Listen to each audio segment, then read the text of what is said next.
दोस्तों नमस्कार। अभी एक चर्चा का विषय बना हुआ है, बहुत ज़्यादा चर्चा का विषय बना हुआ है।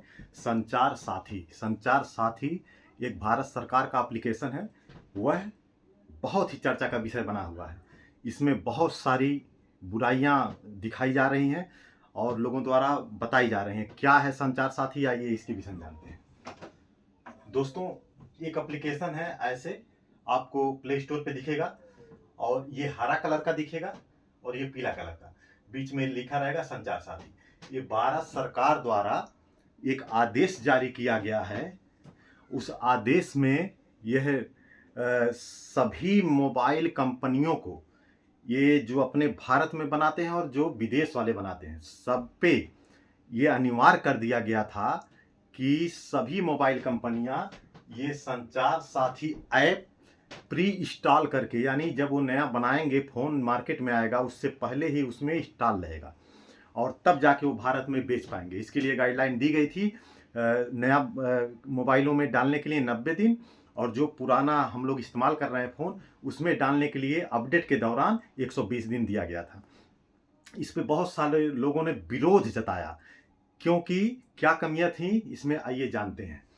दोस्तों, इस संचार साथी में प्री लोडेड जो था वह ये था कि वह न तो अनइंस्टॉल आप कर सकते थे, न डिलीट कर सकते थे, न उसको स्टॉप कर सकते थे। और ये संचार साथी आपसे मांगता क्या था? संचार साथी आपसे आपकी सारी जानकारियां उसमें अलाउ करवा लेता था। यानी क्या क्या अलाउ करवाता था? आपका कॉल लॉग, आपका कैमरा, आपका स्टोरेज, आपका एसएमएस, यानी जितने भी फंक्शन आपके मोबाइल में होते हैं सारा वो आपसे ऑन करवा लेता है। और उसके बाद जब ऑन करवा लेता है तो फिर वो ऑफ भी नहीं होता। यानी एक बार वो आपसे जानकारी यस के लिए ले लिया तो फिर वो ऑफ नहीं होता। तो इसके लिए सभी भारतीयों के निजता का बहुत बड़ा उल्लंघन था। यानी किसी के निजी जीवन के विषय में सारा डेटा सरकार जान ले, यह भारत सरकार की बहुत बड़ी कमी थी। इसी नाते इसका बहुत ज़बरदस्त विरोध होना शुरू हुआ। बहुत सारे लोगों ने इसका विरोध किया। ये इस पे अभी आज के पेपर में मैं आपको दिखा दूं कि आज के पेपर में जो इसके मंत्री हैं सिंधिया साहब, ये सिंधिया साहब ने ये जारी किया है कि भारत सरकार ने यू टर्न ले लिया है, अब ऐसा नहीं होगा, अब जो चाहेगा वो इसको डिलीट भी कर सकता है। तो आइए बताते हैं कि इन्होंने यू टर्न क्यों लिया। धन्यवाद दीजिए एप्पल कंपनी का। एप्पल कंपनी को जब ये नोटिस गया तो उसने कहा कि अरे अरे अरे, मैं तो विश्व स्तर का सबसे बड़ा ब्रांड हूँ, और जब इतना बड़ा मैं ब्रांड हूँ तो ब्रांड बना कैसे? पूरे विश्व के एक एक व्यक्तियों का, जो मेरा यूजर हैं, जो मेरा फ़ोन चलाते हैं, उनके सभी सीक्रेट जानकारी को मैं गुप्त रखता और किसी से साझा नहीं करता, कोई चुरा नहीं सकता। यानी एप्पल का जो आईफोन है वह कभी भी हैक नहीं हो सकता। आज तक का ये रिकॉर्ड बना हुआ है। तो ऐसे कंडीशन में जब ये भारत संचार का जब ये एप्लीकेशन जाता है एप्पल में, तो भारत सरकार क्या करती कि एप्पल के आईफोन यूज करने वाले यूजरों का सारा डेटा वो चुरा लेती, ये एप्लीकेशन चुरा लेती।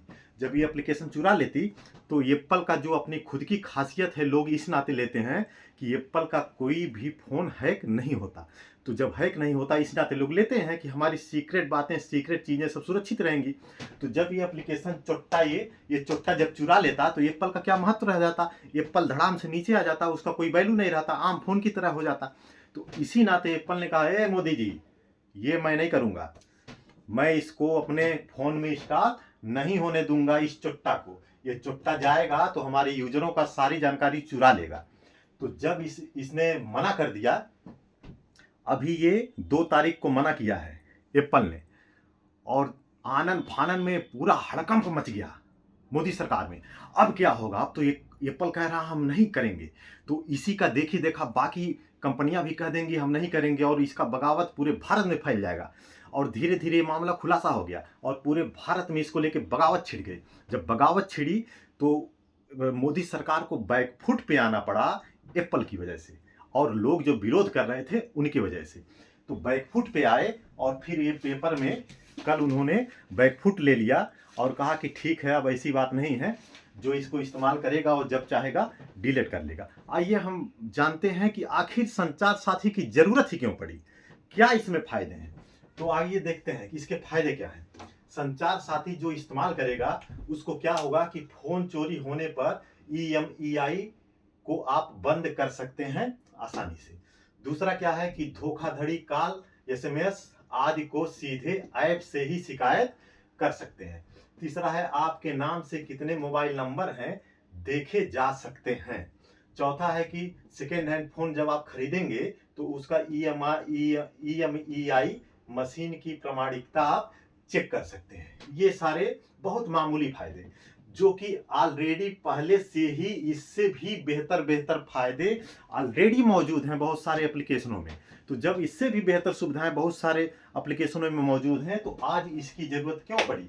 तो कहीं ना कहीं मोदी सरकार की जो मंशा है कि भारत के एक एक व्यक्ति की गुप्त जानकारी हासिल कर लिया जाए, उसके अनुसार उन देश के लोगों को इस्तेमाल किया जाए, ऐसी कोई मंशा रही होगी तब जाके इसका चलाया गया। अब जानते हैं कि इसके लाभ तो आप जान लिए, मामूली लाभ।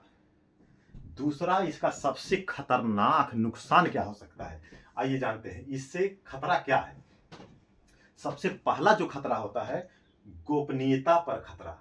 जो एक व्यक्ति की गोपनीयता होती है उस पे सबसे बड़ा खतरा क्या करता है ये कि call log, SMS, camera, storage, आज जितने भी फंक्शन होते हैं उस मोबाइल से सब वह आपका कैद कर लेगा। ये चुट्टा, ये संचार साथी चुट्टा सब आपका चुरा लेगा। जब ये चुरा लेगा तो आपकी गोपनीयता भंग हो गई। यानी जो संविधान ने हमें अधिकार दिया है कि हर व्यक्ति की निजता का अधिकार वह कोई छीन नहीं सकता, चाहे वो राज्य सरकार हो या केंद्र सरकार हो। उस संविधान के खिलाफ जाकर इस एप्लीकेशन को बनाया गया था और सभी लोगों का डेटा चुराने की कोशिश की जा रही थी। एप्पल और विरोध करने वाले लोगों का धन्यवाद जिन्होंने विरोध किया और मोदी सरकार को बैकफुट पे आना पड़ा। दूसरा क्या सबसे बड़ा खतरा था इसका कि इसका दायरा बढ़ाकर दुरुपयोग किया जा सकता था। आज ठीक है इसको ऐसे इस स्तर पे है, तो आगे चल के उसमें अपडेट करके उसका दायरा और बढ़ा देते, हमारी और निजता खतरे में आ जाती। तो इस नाते ये जो है इसका दायरा बढ़ा के भी हमारे साथ दुरुपयोग हो सकता था इसके द्वारा।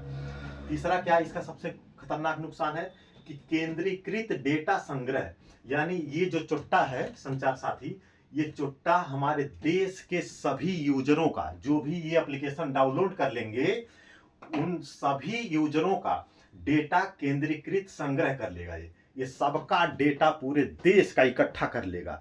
उसके बाद विदेशी कोई हैकर और चुट्टा आ जाएगा, इससे बड़ा चुट्टा, तो वो क्या करेगा कि एक ही बार में संचार साथी को चुरा लेगा। जब एक ही बार में इसको चुरा लेगा तो पूरे देश का खजाना, पूरे देश का डेटा उसके हाथ में चला जाएगा। तो ये सबसे बड़ा खतरा है, भारत के लिए सबसे बड़ा खतरा है कि पूरे भारत के लोगों का डेटा एक साथ चोरी हो सकता है इस चुट्टा की वजह से। इसका चौथा सबसे बड़ा खतरा क्या है कि विश्वास और पारदर्शिता की कमी। इसमें जो ये गाइडलाइन दी गई है इसमें बहुत स्पष्ट नहीं दिया गया है कि कौन कौन सी जानकारी ये इकट्ठा करेगा चुट्टा और कितने दिनों तक इकट्ठा करेगा। ये सब स्पष्ट बातें नहीं की गई हैं। इस नाते इसमें विश्वास और पारदर्शिता की भी बहुत बड़ी कमी है। कुल मिला जुला कर जो इसके एक्सपर्ट होते हैं उनके द्वारा ये बताया गया है कि बहुत ही एक खतरनाक एप्लीकेशन है। अगर ये प्री लोडेड आता है, इस पे इंस्टॉल नहीं किया जा सकता, तो ये सभी लोगों की निजी जानकारी चुरा लेगा और जब चुरा लेगा तो आप समझिए आपके निजता का हनन होगा, संविधान के नियम के खिलाफ होगा और भारत के बर्बादी का कारण बन सकता है। दोस्तों, ये जानकारी आपको कैसी लगी? आप लोग जरूर लाइक और शेयर करिएगा और कमेंट में जरूर बताइए जानकारी आपको कैसी लगी। नमस्कार दोस्तों।